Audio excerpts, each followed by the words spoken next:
si Lily sa tabi nito. Pareho silang tahimik at parehong may ngiti sa mga labi. Sa gitna ng katahimikan, biglang nag-vibrate ang cellphone ni Lily. Inalabas niya ito at nakita ang pangalan ng kaibigang si Alma. Hello, Alma?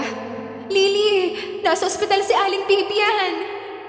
Halos pasigaw na sabi ng kabilang linya. Napakurap si Lily. Agad siyang napatayo. Ha? Anong nangyari sa kanya? Bigla siyang inatake sa puso. Nasa St. Martin's Hospital siya ngayon. Namutla si Lily at napatingin kay Jerome. Hindi alam ng binata ang eksaktong nangyayari, pero nakita niya ang pagkataranta sa mukha ng dalaga. Lily, may problema ba? Tumingin si Lily sa kanya. Halatang nanginginig ang kamay habang hawak ang cellphone. Sir, yung nanay ko, nasa ospital daw po. Inatake siya. Sasamahan kita. Ha? Hindi na po, Sir Jerome. Kaya ko na po. Sigurado ka ba? Nagulat si Lily. Hindi niya inaasahan na mag-o-offer ito na samahan siya. Muli niyang naramdaman ang kakaibang lambing at pagkalinga mula kay Jerome. Inihatid lang niya si Jerome sa mansyon. Saka siya umuwi na muna para sikasuhin ang kanyang ina. Isang linggo ring hindi pumasok si Lily sa mansyon. Sa mga panahon na yon, halos doon na siya tumira sa ospital. Nagbabantay sa kanyang ina na si Aling Bibian. Mabuti na lamang at mabilis itong nakarecover matapos ang ilang araw na gamutan. Ngayon ay nagpapagaling na lamang ang matanda sa bahay. At tuwing umaga, tinutulungan ni Lily ang kanyang nanay sa pag-inom ng gamot at pagkain bago siya bumalik sa Maynila. Habang nag-aayos ng maliit niyang bag, hindi niya mapigilang mapangiti. Na-miss niya si Sir Jerome. Alam niyang mahirap i-explain, pero iba talaga ang koneksyon nila. Pagkatapos ng ilang yakap, lumabas na nga si Lily ng bahay at sumakay ng bus. Habang nasa biyahe, ay naglalaro sa isip niya ang magiging reaksyon ni Sir Jerome kapag muli siyang nakita. Siguro matutuwa siya. Sasabihin kong gumagaling na si nanay. Tapos baka ayain ko ulit siya na maglakad-lakad sa park. Bulong niya. Nakangiti habang nakasandal sa bintana. Mabilis lumipas ang biyahe at ngayon ay parang may kakaibang saya sa kanyang dibdib. Pagbukas niya ng pinto, bumungad agad sa kanya ang mayordomang si Aling Berta. Oh, Lily, nandito ka na pala. Kumusta na ang nanay mo? Ayos na po, Aling Berta. Nasa bahay na po siya ngayon. Nakakapagluto na po ulit, pero pinagbawal ko muna na magbuhat. Ay, mabuti naman.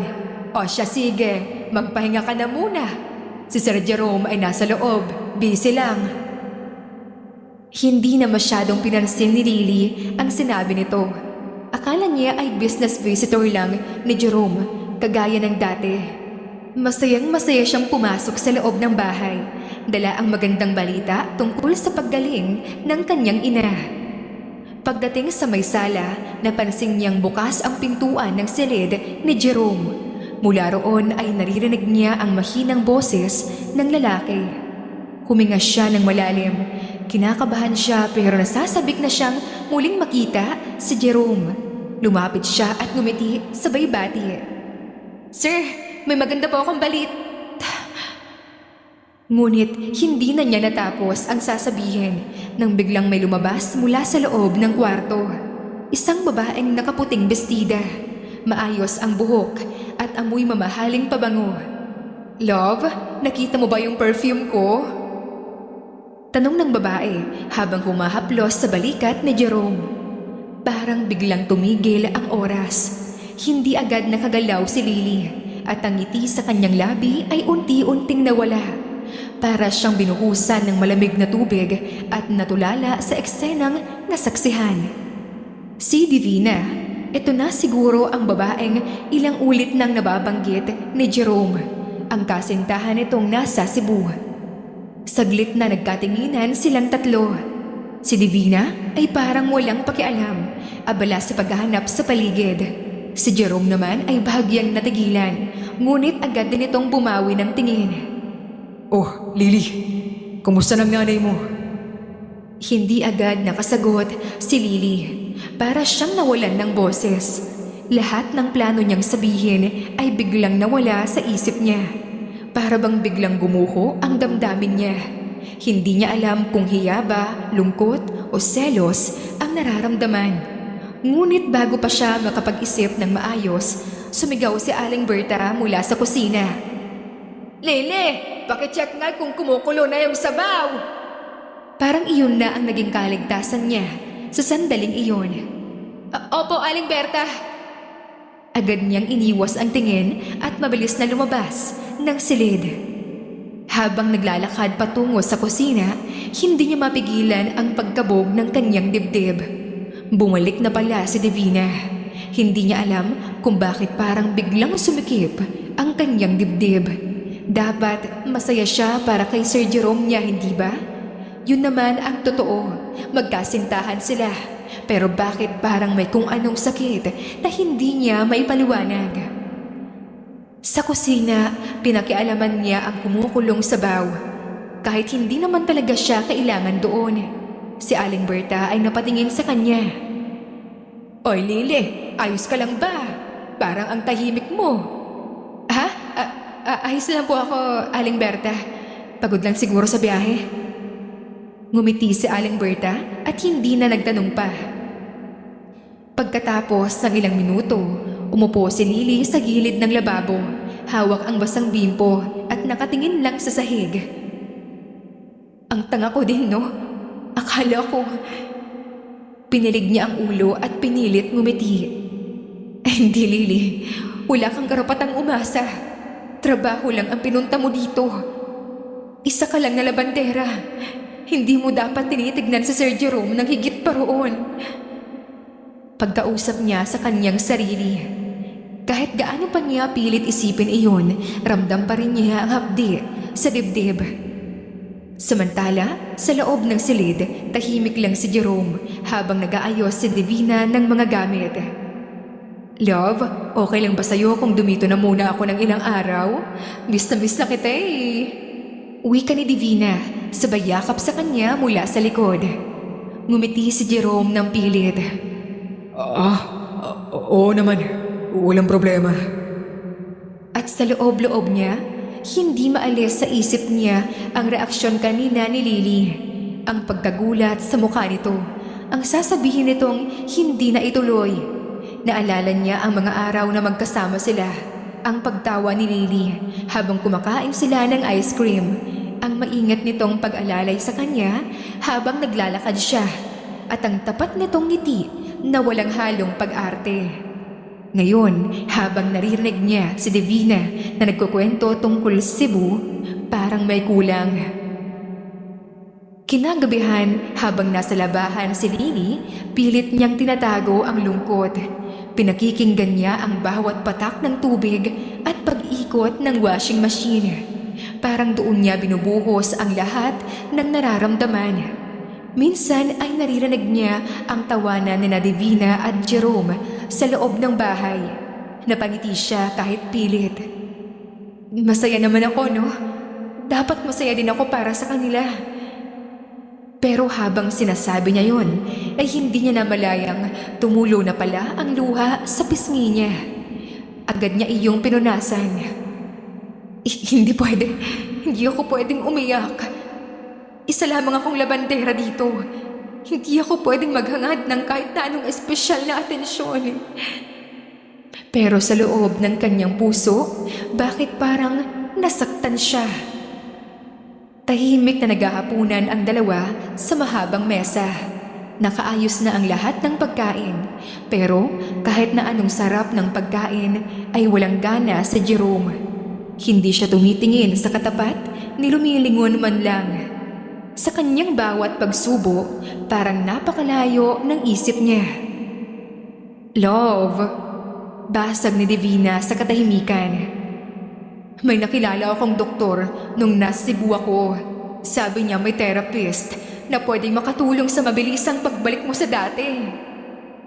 Hindi agad sumagot si Jerome. Nakatitig lang siya sa plato. Parang may iniisip na malalim. Love? Napabuntong hininga si Jerome at saka sumagot. Oo. Ano nga ulit yun? Umiwas ng tingin si Divina at bahagyang umirap.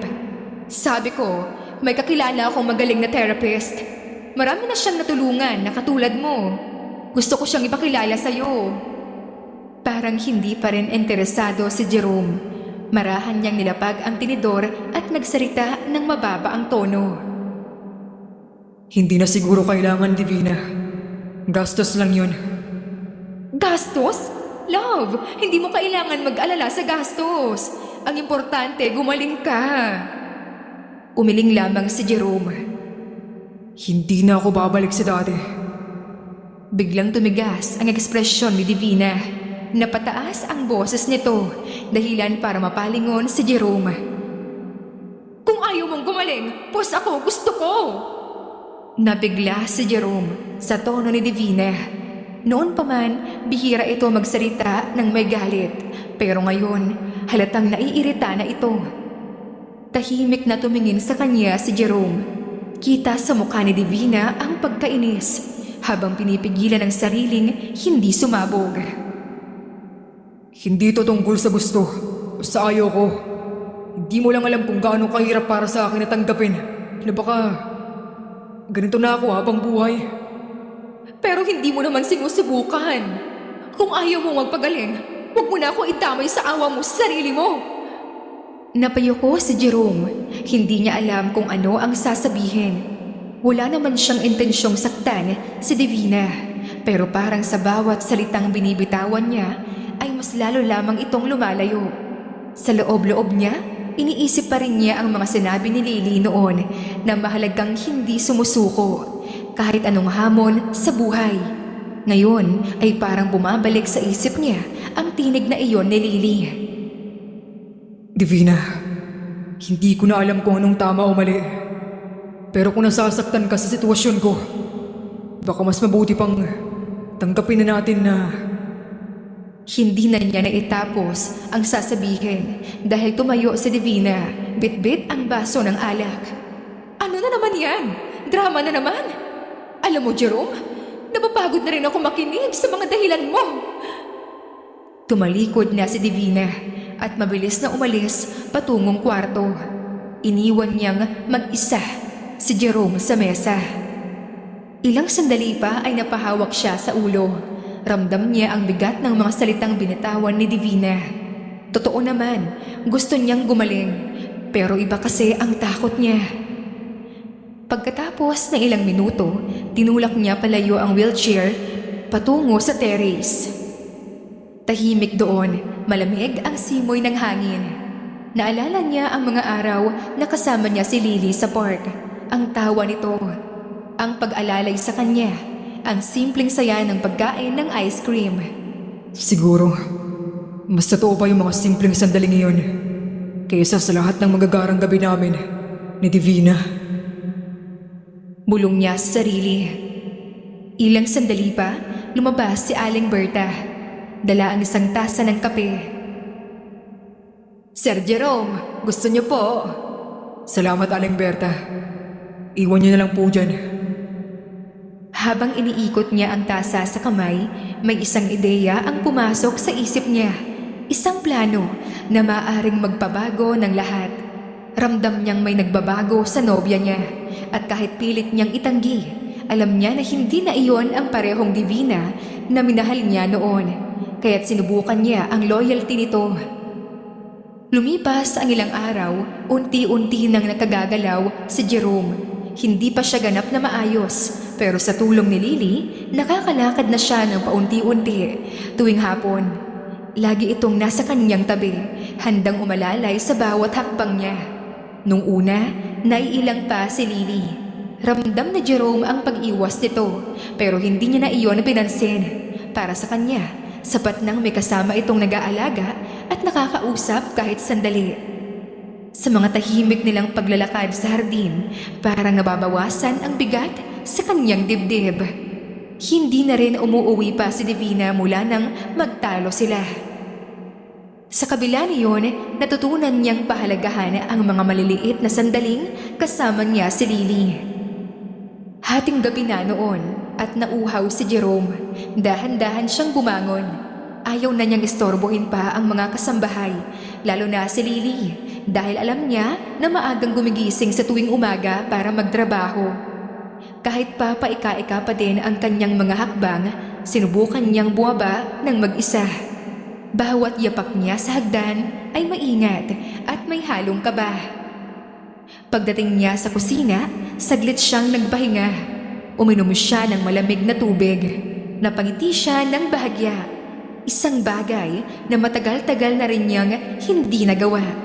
Pero bago pa siya makabalik sa silid, may mahihinang tawa siyang narinig sa labas ng pinto. Agad siyang napatigil at napakunot ang noo. Pinakinggang mabuti ang bawat tunog. Sa una ay nakala niya na isa lamang sa mga maid ang nagkukwentuhan. Pero nang mas maamoy niya ang pamilyar na pabango, halos mabingi siya sa bilis ng tibok ng puso niya. Hindi siya maaring magkamali. Ang amoy na iyon ay pabango ni Divina. Marahan siyang lumapit sa pintuan at sumilip. Madilim pero malinaw niyang nakikita ang mga anino. Sigurado siyang si Divina ang nasa labas at ang kasama nito ay isang lalaki. Nakita niya kung paano dumikit dito si Divina, kung paano naglapat ang mga labi nila. Parang biglang napako si Jerome sa kinatatayuan. Gusto niyang sumugod. Gusto niyang isigaw ang lahat ng galit na kanina pa niya pinipigilan. Pero pinigilan niya ang sarili. Sa halip ay marahan siyang umatras. Kinuha ang wheelchair na nasa tabi ng pader at umupo dito. Huminga siya ng malalim. Pinunasan ng pawis sa kanyang noo at sa kadahan-dahang binuksan ng ilaw sa sala. Parang nagising sa isang masamang panaginip ang dalawa. Napatigil sila sa gitna ng pagkakayakap. Namutla si Divina habang ang lalaki naman ay agad na kumunot ang noo at halatang nainis. Ano ba tong lolo mo, babe? Panira ka eh. Sigaw ng lalaki, sabay tulak sa wheelchair ni Jerome. Hindi makagalaw si Divina. Namutla ito, nanginginig, at parang hindi makahanap ng salitang sasabihin. Nakatitig lang si Jerome kay Divina para iparamdam sa babae ang bigat ng kanyang pagkadismaya. Jerome, hayaan mo ako makapagpal... Hindi na niya natapos ang sasabihin nang marinig ang galit na boses ni Jerome. Umalis kayo sa bahay ko. Napaatras siya habang ang lalaking kasama niya ay mas lalong uminit ang ulo. Ano ka ba, babe? Kaano-ano mo ba ito? Eh halata namang matanda na tong lalaking to eh. Sabay taas ng kamao, handa nang suntukin si Jerome. Pero bago pa niya iyon magawa, biglang sumulpot si Lily mula sa itaas ng hagdan. Halatang nagising ito sa ingay at gulo. Tumakbo siya pababa at agad pumagitna sa kanila. Mga gantong tao lang ba ang kaya mo, Mama? Umalis ka na, bago ka pa ipapulis ni Sir Jerome. Nanginginig ang mga kamay ni Lily. Nagulat ang lalaki. Napatingin kay Divina na halos hindi makagalaw sa hiya. Wala itong naisagot, bagkus ay marahang tinapik ang braso ng lalaki. Senyales na oras na nilang umalis. Tahimik na naglakad papalabas si Divina. Halos hindi makatingin kay Jerome. Ang lalaki naman ay nagmura pa bago tuluyang sumunod sa kanya palabas ng gate.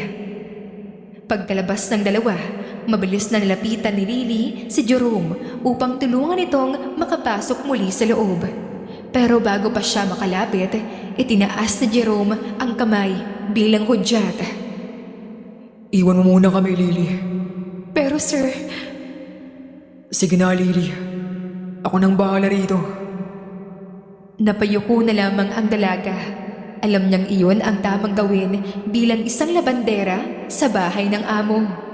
Marahan siyang tumalikod. Narinig pa niya ang paos at nanginginig na boses ni Divina na biglang umarte noong nabisto. Jerome, I'm sorry, please. Pakinggan mo muna ako. Hindi mo naiintindihan. Divina, Niloko mo ako. Lahat binigay ko sa'yo. Tapos, ganyan isusukli mo sa akin? Hawak-hawak pa nito ang tiyan at may lungkot sa mga mata. Buntis ako, Jerome! Napatigil si Jerome. Hindi alam kung matatawa o maiiyak. Pinilit niyang manatiling kalmado, pero sa loob-loob niya, parang binibiyak ang puso niya. Magkakaanak na tayo, Jerome! Hindi ba yun naman ang pangarap natin? Patuloy pa niya, pilit na hinahaplos ang kamay ng binata, pero mabilis niya iyong iniwas. Tapos magpapakasal na tayo at kakalimutan lang natin ang mga nangyari. Tumigil ka na, Divina! Mariing sigaw ni Jerome. Tumindig siya mula sa kanyang kinauupuan. Nasaksiyan ko na ang lahat. Niloko mo ako.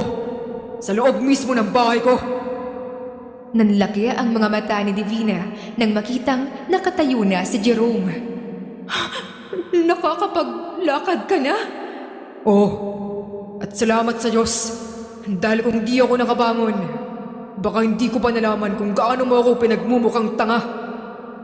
Niyakap ni Divina ang tiyan niya, umiiyak at nagmamakaawa. Jerome, mahal kita. Nagkamali ako. Pero totoo to, may anak tayo. Ayaw mo bang maranasan yung pangarap natin noon? Yung pamilya, yung... Huwag mong gamitin yan para pagtakpan ang kasalanan mo. Kahit anong palabas ang gawin mo, alam kong di mo talaga ako mahal. At kung totoo man niyang dinadala mo, wala akong pananagutan dyan. Nanginig ang tuhod ni Divina. Pilit niyang hinawakan ang braso ng lalaki, ngunit marahas itong umiwas. Tumalikod si Jerome at mariing pumikit. Pilit pinipigilan ang panginginig ng kanyang dibdib. Hindi niya alam kung dapat ba siyang matawa o maawa. Ang babaeng minsang nangarap siyang makasama habang buhay, ngayon isa na lamang estrangherang pinandidirihan niya. Kinabukasan, sa kabila ng lahat ng sakit, sinamahan pa rin ni Jerome si Divina sa ospital dahil gustong niyang matapos na ang lahat ng pagdududa. Pagdating sa klinik ng OBGYN, pilit na ngumiti si Divina, samantalang si Jerome ay nakatungo lang, malamig ang ekspresyon. Kinuha ng doktor ang ilang detalye at sinimulan ang pagsusuri. Ilang sandali pa, lumabas ang doktor. Hawak na ang resulta. Congratulations, Mrs. Positive nga. Walang reaksyon si Jerome na hindi niya tinapunan ng tingin si Divina. Ngunit bago pa sila makalabas ng silid, may dinagdag pa ang doktor. Buntis na kayo ng halos 3 buwan. Dapat ay nagpapahinga na kayo. Parang pinagsakluban ng langit at lupa si Jerome. 3 buwan. At kung babalikan niya ang mga panahon na yon, halos hindi pa siya nakakabangon noon sa aksidente. Walang pisikal na ugnayan na nangyari sa kanila ni Divina noong mga panahon na yon dahil halos 3 buwan din siyang nagpagaling at hindi masyadong nagkakasama ang dalawa. Dahan-dahan siyang napalingon kay Divina. Hindi naman ito magawang makatingin pabalik. 3 buwan? Divina? Divina, sa panahon na yon, hindi pa ako makagalaw. Di ko nga kayang tumayo eh. Paano mo nasabing anak ko yan? Jerome, hindi mo naiintindihan. Nagkamali lang ng bilang yung doktor. Baka... Tumigil ka na. Huwag mo na akong gawing tanga, Divina. Sawang-sawa na ako sa mga palusot mo. Walang nagawa si Divina kundi umiyak na lang dahil wala na siyang masabing palusot. Samantalang si Jerome ay tumalikod na at kinuha na ang kanyang tungkod. Sa kamarahang lumabas ng silid. Sa bawat hakbang niya, pakiramdam niya ay isa-isang nabubura ang kanilang mga alaala ni Divina. Pagdating niya sa labas ng ospital, huminto siya sa gilid at huminga ng malalim. Naalala niya kung paano siya noon halos sumuko, ngunit bumangon pa rin para kay Divina. At ngayon, heto siya, muling nabigo. At mas masakit pa. Sa loob, naririnig pa rin niya ang hikbi ni Divina, pero hindi na siya lumingon. Hindi na niya kailangan pang marinig ang boses nang nagwasak sa kanya.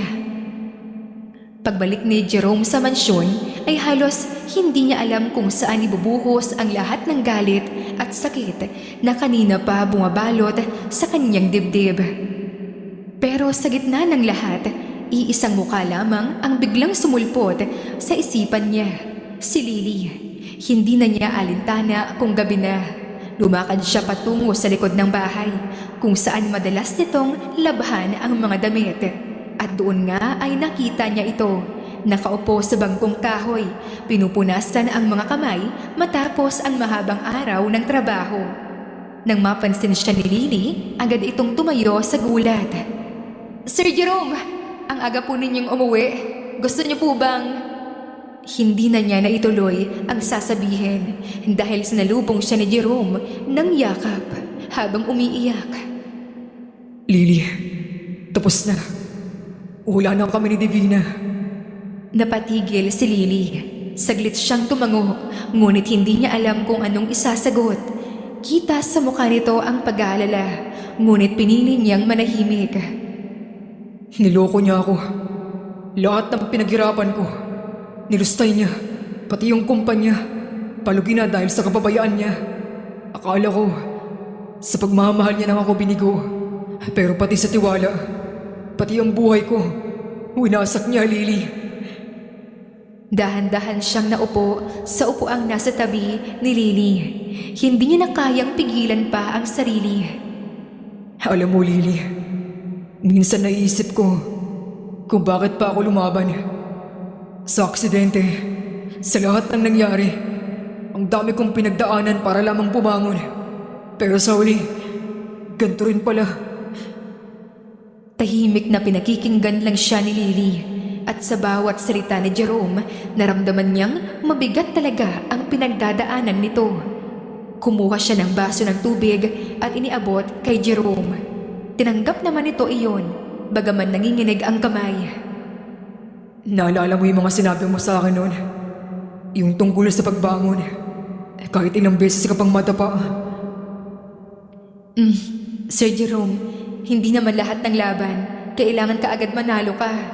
Minsan kailangan mo lang pagpahingain ang puso mo. Napatingin sa kanya si Jerome. Ang dali mo lang sabihin yan. Pero ikaw, paano mo nagagawa yun? Ang tahimik mo lang, pero palagi kang malakas. Di ka pa napapagod. Napapagod din naman ako, sir. Pero natutunan ko kasi na tumingin sa kung anong natitira, hindi sa kung anong nawala. Kung may natira man, kahit kaunti, ayun ang pinangahawakan ko. Matagal silang natahimik.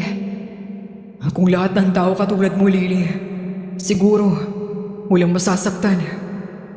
Umiling si Lily, mahinang natawa. Kung ganoon po, sir, walang matututong magmahal kasi minsan doon lang tayo lumalakas sa sakit. Hindi na nakasagot pa si Jerome, para siyang natigilan. Ilang sandali pa, napabuntong hininga siya at tumingin sa mga palad niya. Ang dami kong pagkakamali, Lily. Lalo na kay Divina. Pinaniwala ko sa sarili ko na kaya kong mabili ang katapatan niya. Pero mali ako. Hindi ko napansin na habang ginagastusan ko siya, unti-unti na pala akong nauubusan. Marahan niyang inilapit ang kamay at pinisil ang braso ng binata. Hindi pa huli ang lahat, Sir Jerome. Ang mahalaga, alam niyo na ngayon kung sino ang totoo sa paligid niyo. Tumingin si Jerome sa kanya ng matagal, para bang noon lang niya tunay na nakita ang kabuuan ng babae sa harapan niya. Ang simpleng ngiti. Ilang araw matapos noon, bumalik na si Jerome sa kumpanya. Ngunit halos hindi niya na makilala ang paligid. Nalaman niya sa audit report na pababa na ang kita ng kumpanya. Habang tinitignan niya ang mga papel, isang mabigat na buntong hininga ang kumawala sa kanya. Ganito pala ang iniwan niya sa akin.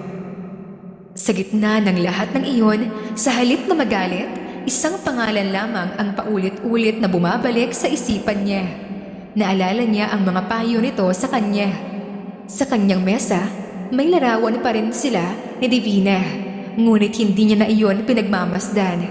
Sa halip, napangiti siya ng maalala kung paano siya tinawanan ni Lily nang minsang madulas siya sa may hardin. Kung paano ito nag-alala tuwing napapagod siyang naglalakad. At kung paano nito pinili ang maging mabuti kahit hindi naman siya nito trinato ng maayos noong una.